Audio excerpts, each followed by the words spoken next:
Hi friends, I am your host Mr. Sunshine and once again I welcome back to you all in my English learning platform English Shines, a place where my dear ones get higher and reach better in the part of study. So friends, आज हम बात करने वाले हैं next poem disappointed की, जिसे लिखा है famous African American poet Paul Laurence Dunbar ने। पॉल लॉरेंस डनबर के बारे में पेज नंबर 15 में क्या लिखा है आइए देखते हैं। Paul Laurence Dunbar was the first American African poet to gain national recognition। और यहाँ पर ये बताया गया है कि इनके he was born to parents who were former slaves to in Kentucky before slavery was abolished in USA। आपको याद होगा 1776 में जब अमेरिका इंडिपेंडेंट हुआ तो जब स्लेवरी एबोलिश की गई तो इनकी राइटिंग और इनके कैरियर में इनकी जितनी भी राइटिंग कैरियर थी वहाँ पर आपको ये सारे सिग्निफिकेंट वर्क दिखाई देते हैं जो आगे इन्होंने मेंशन भी किए हैं। Dunbar use their stories of enslavement and plantation life throughout his writing career.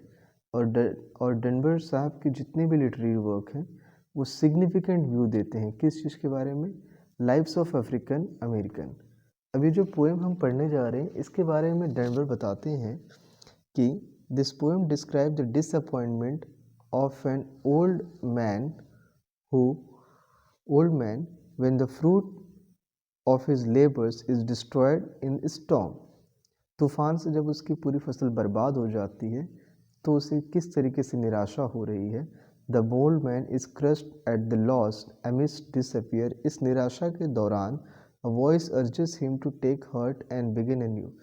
उसके अंदर से एक आवाज़ आती है कि भले आपका सब कुछ नष्ट हो गया हो, बर्बाद हो गया हो, बट फिर भी आपको हार नहीं माननी है, आपको ज़िंदगी में लगे रहना है। After that the poem explores theme of determination dealing with unforeseen loss and strengthened to begin again.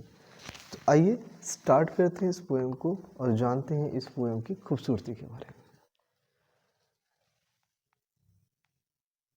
Disappointed, composed by Paul Laurence Dunbar।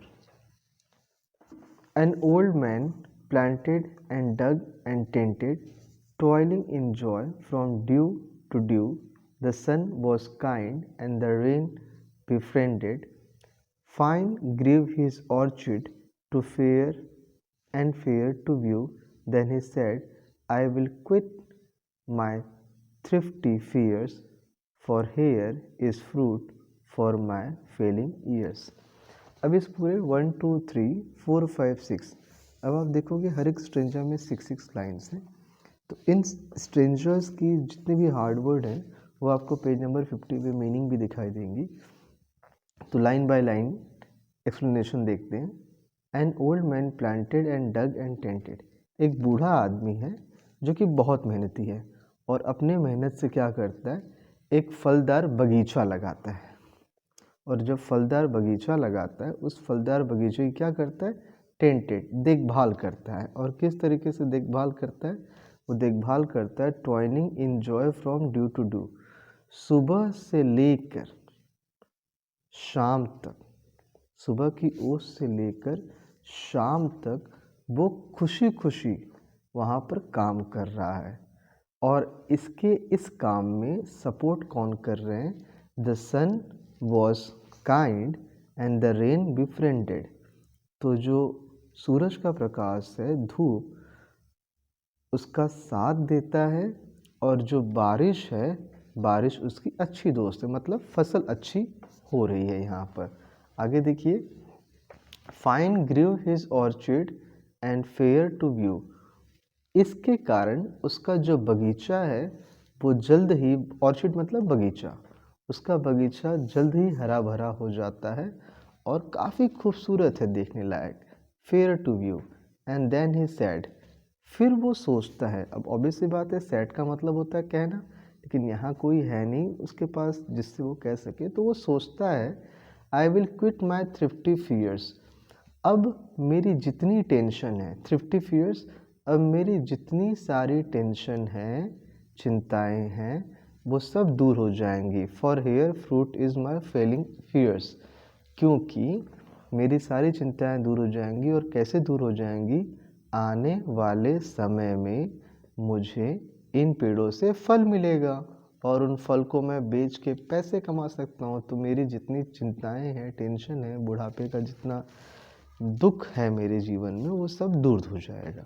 Stranger number 6, I hope ये आपको क्लियर हो गया होगा।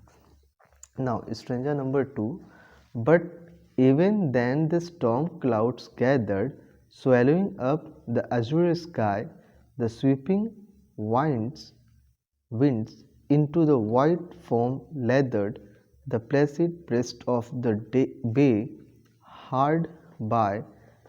Then the spirits that raged in the darkened air swept over his orchard and left it bare. Stranger second में आप देख रहे हैं कि जब वो पूरी तरीके से खुश है कि अब उसके जितने भी दुख तकलीफ हैं वो सब कट जाएंगे, उसका बुढ़ापा अच्छे से बीतेगा, तभी अचानक उसकी खुशियों को नज़र लग जाती है और एक तेज तूफान, एक भयंकर सा तूफान आता है और जो बादल है, नीला आसमान है, वो पूरी तरीके से उस तूफान से ढक जाता है। अजूरे स्काई, आप देखोगे मीनिंग दी हुई है पेज नंबर 15 पे। जो ब्राइट ब्लू स्काई है वो उस तूफान से ढक जाता है। The sweeping winds into white foam lathered the placid breast of the bay. कह रहे हैं, आप मीनिंग देखिए पेज नंबर 50 पे क्या लिखा है। द स्ट्रॉन्ग, देखिए यहाँ पे, the strong winds gave rise to foamy waves in the lake. Leather is a foam coated by mixing soap and water. तो यहाँ पे ये बताया जा रहा है कि जब वो तेज हवाएं आ रही हैं ना, वो तेज हवाएं समुद्र के झाग से उसको पूरी तरीके से भर देती हैं। यहाँ पे हम ये बताना चाहते हैं कि वो हवाएं जो आ रही हैं, वो हवाओं में जो अंश है तूफान का, समुद्र का, साइक्लोन की तरह, वो पूरी तरीके से उस बगीचे को तबाह कर देती हैं, उजाड़ देती हैं और उसका जो रूप है वो काफ़ी रेज्ड है। अब यहाँ रेज्ड का मतलब है बहुत ही ज़्यादा वॉयलेंट है, और ये जो वॉयलेंट तरीका है उसके बगीचे में एक भी पेड़, एक भी फल अच्छी तरीके से टिक नहीं पाता है। बगीचा पूरी तरीके से उजाड़ जाता है। स्ट्रेंजर 1 में जहाँ पर वो अभी कुछ वक्त पहले तक काफ़ी खुश है, स्ट्रेंजर सेकंड में उसकी खुशी एक झटके में ख़त्म हो जाती है। Then the spirit that rage in dark and air swept over his orchard and left it bare. Bare का मतलब बड़ी मुश्किल से अब कुछ बचा है। बड़ी मुश्किल से बचा है मतलब अब उसके पास कुछ भी ऐसा नहीं है जिससे वो लाइफ में अच्छी तरीके से सरवाइव कर सके। बेयर, सब कुछ नष्ट हो चुका है।